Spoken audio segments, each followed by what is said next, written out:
When several years ago OUP, Oxford University Press, invited us to write a new method book for the organ, Frederick and I were in the final year of writing our 2 graded keyboard musicianship books. Working together on those keyboard musicianship books was fun at every stage. We even turned the proofreading into a competition.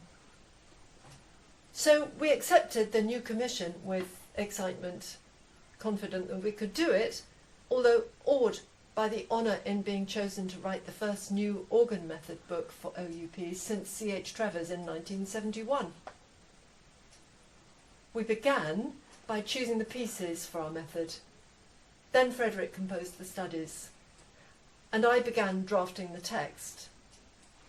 But from that point on we worked side by side, together revising and reworking every page countless times. OUP still regards our successful co-authorship as a novelty. They were certain it would end in tears because apparently co-authors are notorious for falling out with each other. But we can honestly say that working together throughout the process was immensely beneficial, and we were delighted to prove OUP wrong, as we're still friends. Between us, we've accumulated about 80 years of organ teaching experience. That experience has taught us many things, including that students, above all, like learning pieces. They don't mind learning technique, but they don't always understand why they need it. Our experience confirms, too, that students often struggle with sight reading, and that it's challenging to build their confidence in registration. Nor are they always clear how to learn. We decided to integrate all these aspects into our method. We think it's the first book to teach registration, technique, style, interpretation and sight reading, and that it's the first method book to base the entire teaching, all those topics, in a seamless flow. Let's explain in more detail. There are 20 chapters, each centred around a single piece, and every chapter follows the same pattern. Each chapter starts with a short introduction and then explains a fresh concept in registration. We usually slip in a technical exercise at this point too, asking students to listen to their chosen registration while they play, for example, a scale or broken chord. We then move into the style and technique section of the chapter. All the training in this section is inspired by the piece. There is then a bridge section linking the style and technique training with the piece itself, called Towards the Performance. This section has 2 main functions. First, it guides the student in learning the piece. Secondly, Towards the Performance aims to inspire the student with musical ideas. Then the piece itself, fully marked up with fingering and footing. Finally, there are 3 specially composed pieces which we called studies. Another technical exercise usually precedes each study, and each study revises one of the topics introduced in the style and technique section. The first major hurdle was to identify 20 engaging pieces in graded order. The pieces had to develop technique systematically, introduce with each piece new points of registration and expression, and cover all major styles. But at what level should the method start? What previous keyboard experience should the beginner have? We agreed that the beginner must have some keyboard experience, and what we describe in the method equates to about ABRSM Piano Grade 3. But we also want the experienced organist to find the method useful for overhauling their technique and their understanding of style. So here are the pieces we chose. Part 1, 10 pieces teaching ordinary touch. That's right, we start with ordinary touch because it's almost always a new experience for beginner organists. Part 2, 7 pieces teaching legato touch. And part 3, the final pieces, teaching more advanced style and techniques. Before part 1, there is practical advice called getting started, and an introduction to the instrument. Now let's explore the chapters, highlighting a few ingredients from each. Part 1 devoted to ordinary touch with associated style and technique. Chapter 1. The first piece is this two-voice Air by Purcell. The chapter teaches how to select a single 8-foot stop, ordinary touch, the 5-finger hand shape, and position fingering.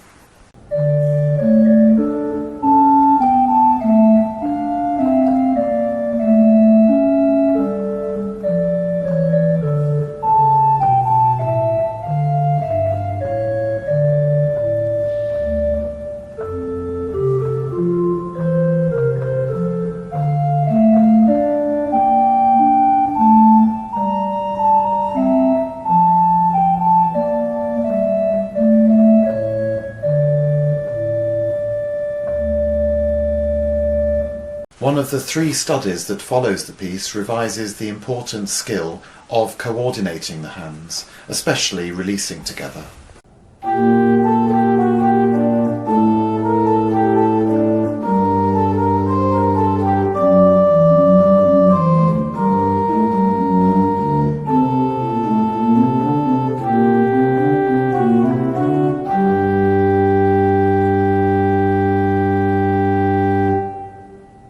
Chapter 2 teaches the 4 tonal families, working towards Legato by Charles Wesley, and then explains how to manage stops of higher pitches. Helped by our list of stops at the back of the book, you see that we list stops under their tonal families. We introduce pedalling in Chapter 3, Verset by Martini. Coordinating hands and feet is easy in the piece because it uses only 1 note in each foot.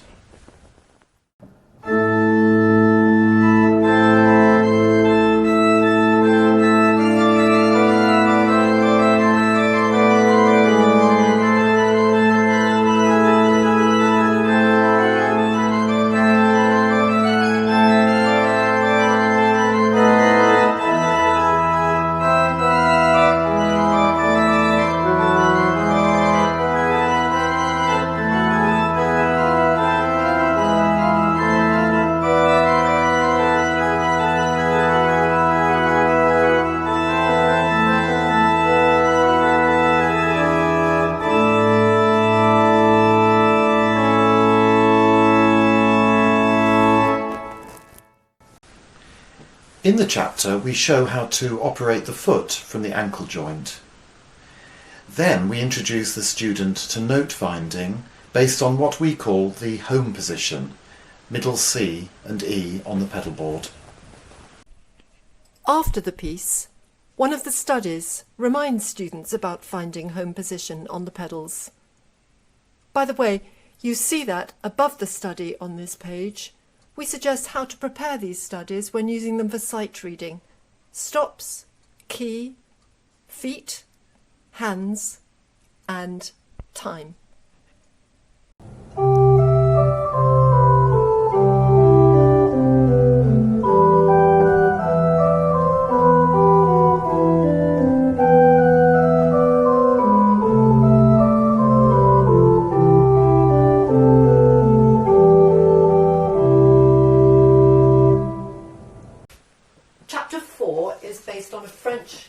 Piece by Charpentier. The student tries out the registration while playing a scale in the key of the piece. Unlike most methods, we include scales in every key.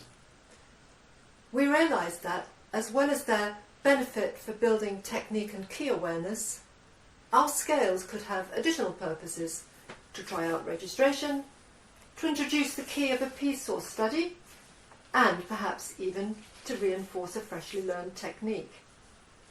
So we distributed the scales throughout the method wherever they're helpful. Our scales often have new twists, like added pedal parts. Chapter 5 is based on a chorale variation by Pachelbel, and here the teaching develops touch, subtle variation of touch in the busy left hand, a singing line with the right hand's fifth finger, and coordinated releases. Next comes an old favourite, Prelude in F, attributed to Bach. Previously, the student has only needed to shift one note per foot.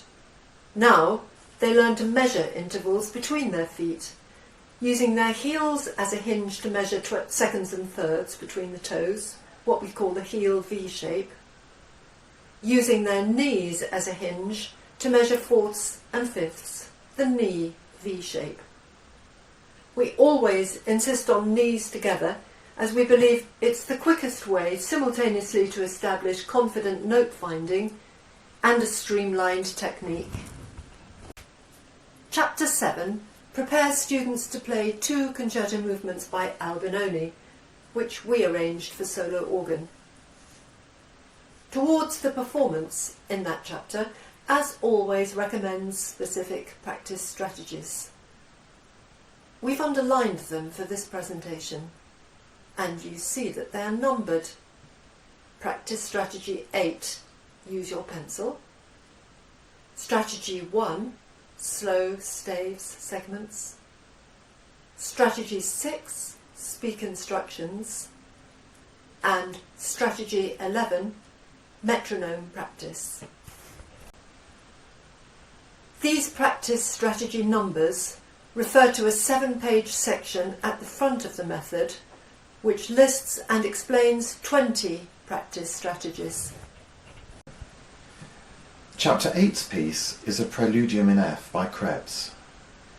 The teaching here includes pivoting the lower body so the knees hover halfway between the position of the feet, and finding an octave between the feet. One of the studies which close this chapter revises pedal octaves.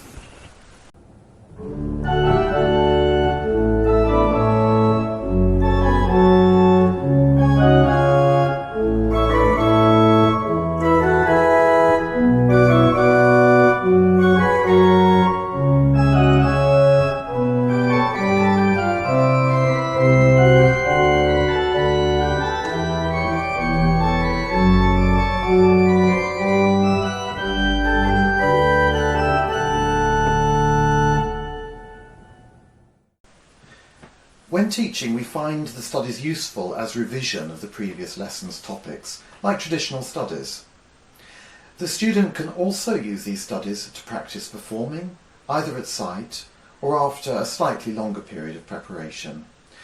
Most of all, however, we love that now we always have a ready stock of pieces to use for sight reading. Chapter 9 develops contrapuntal playing in a short fuguetta by Bach. Topics include managing an inner voice as it travels between the hands, and what to do when voices collide on the same note. Here is one of the studies which revises the collision of voices.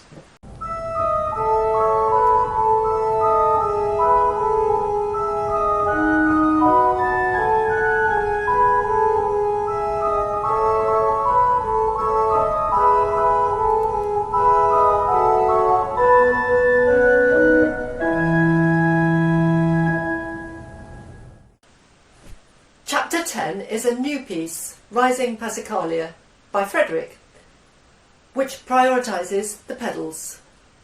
The teaching here reminds the student again that ordinary touch is not a one-dimensional approach, but covers a range of expressive touch and even different periods.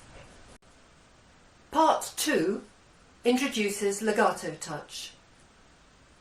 Many teachers and most previous method books start with legato touch, but we have many reasons for starting with ordinary touch, reserving the complexities of legato touch on the organ until this stage. You're welcome to explore our reasons in the Q&A section after this talk. The first piece students learn in Part 2 is the Haunting Elegy by Walton for manuals only. The chapter's topics introduce note commune and finger substitution. The first study to follow Walton's elegy features finger substitution and the scale that precedes it, teaches students how to substitute fingers in double third scales for each hand.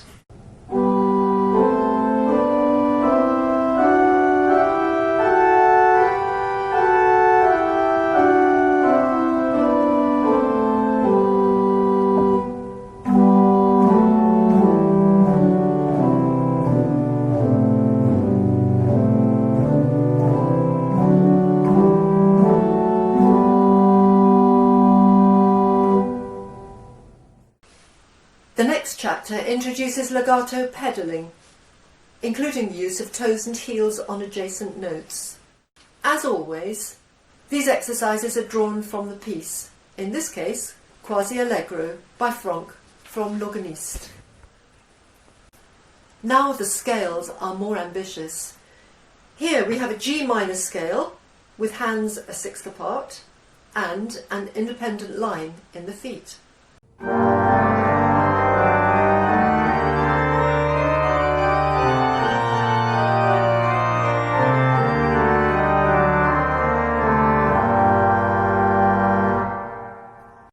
Chapter 13 is based on Repertoire by Boelman. The build-up to the piece includes exercises which illustrate how to operate the swell pedal with the right foot, while both feet play a legato line, and help the student make manual and stop changes. We estimate this piece is about ABRSM organ grade 6 standard. As you listen to Salomé's Grand Chœur, the subject of chapter 14, you will hear how this piece was a good opportunity for us to introduce legato pedal scales.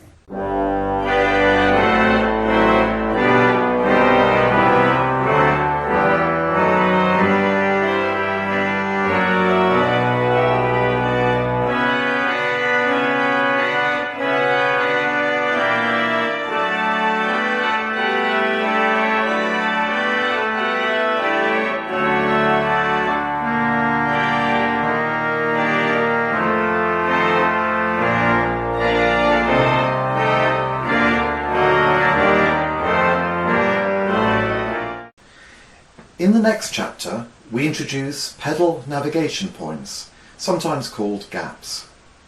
We introduce this note-finding technique late in the method. This is chapter 15, having learned from experience that many students who rely on this technique check every note individually, pointlessly jabbing in and out of those gaps. And we only encourage navigation points that maintain the inward tilt of the shoe. That is C and F in the left foot, B and E in the right. Then we show students how to apply the technique they have learned to the piece, Trio by Reinberger. But first, in the chapter's topics, we provide the complete pedal part, annotated to show students how to apply the techniques they have learned, including those navigation points. And here is the opening of the piece, so you can hear the pedal part in context.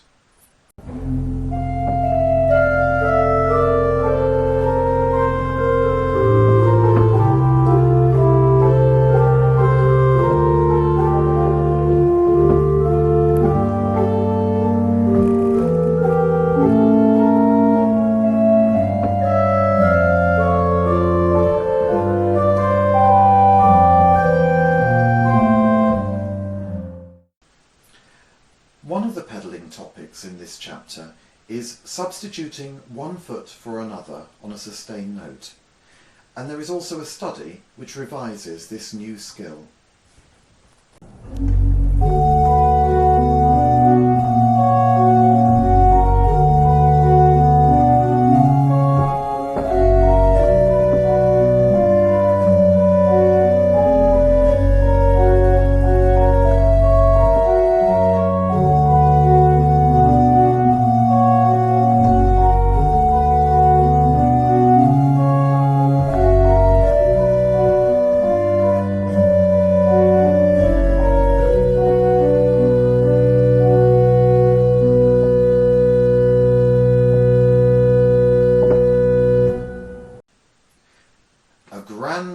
Prelude by Rega comes next.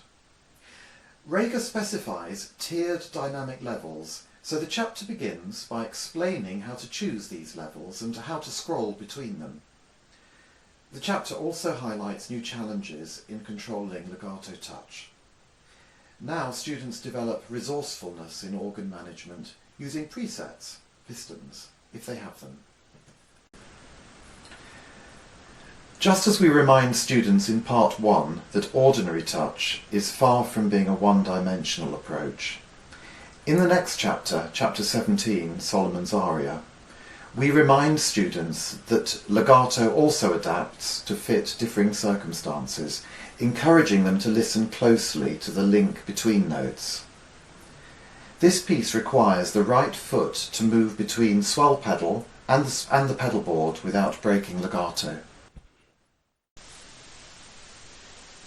Here are some of the exercises that develop that skill, as always complete with bar references from the piece. Part 3 completes the method with lessons in advanced interpretation.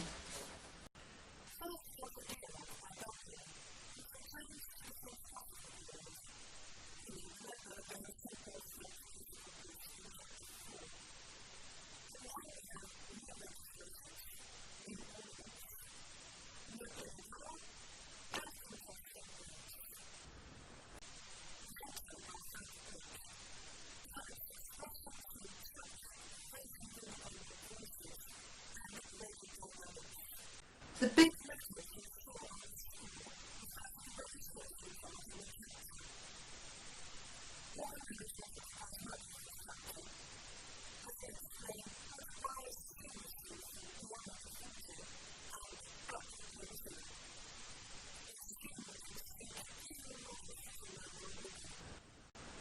This chapter also teaches students to operate the swell pedal with the left foot, and one of the studies focuses on that skill.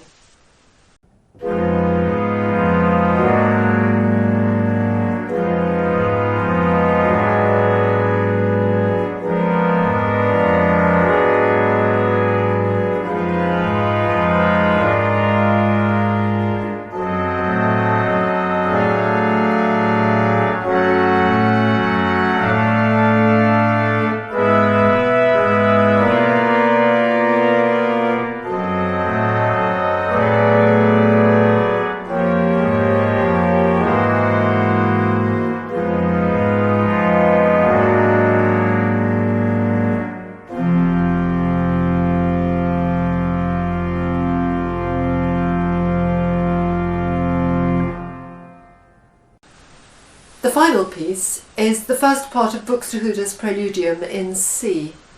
Its style, the Stilus Fantasticus, encourages students to develop their musical personality. The rhetorical gestures the student learns to manage are silence, descending scales, and dotted figures. We've road tested every chapter many times in one-to-one lessons, and we find there are broadly 3 ways of using this method. First, some students need detailed support throughout the learning process. These students like to read the text aloud in the lesson, or the teacher can, maybe paraphrasing it. We worked hard to reduce the text to an absolute minimum. Students play every exercise, and the teacher checks the student's success at each stage.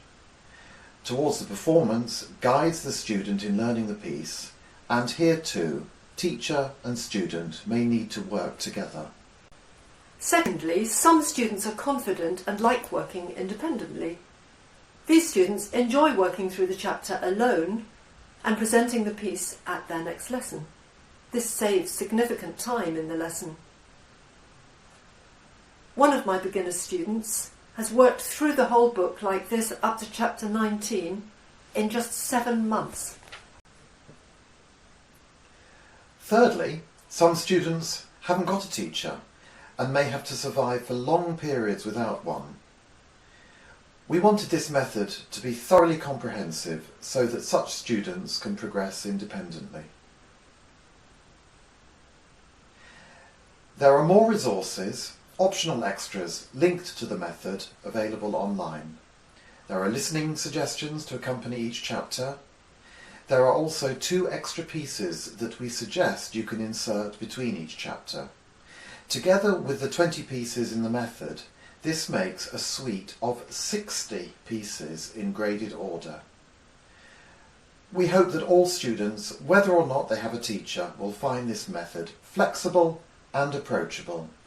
Our aim is that the method helps every student to enjoy a lifetime of, to quote Peter Herford, making music on the organ.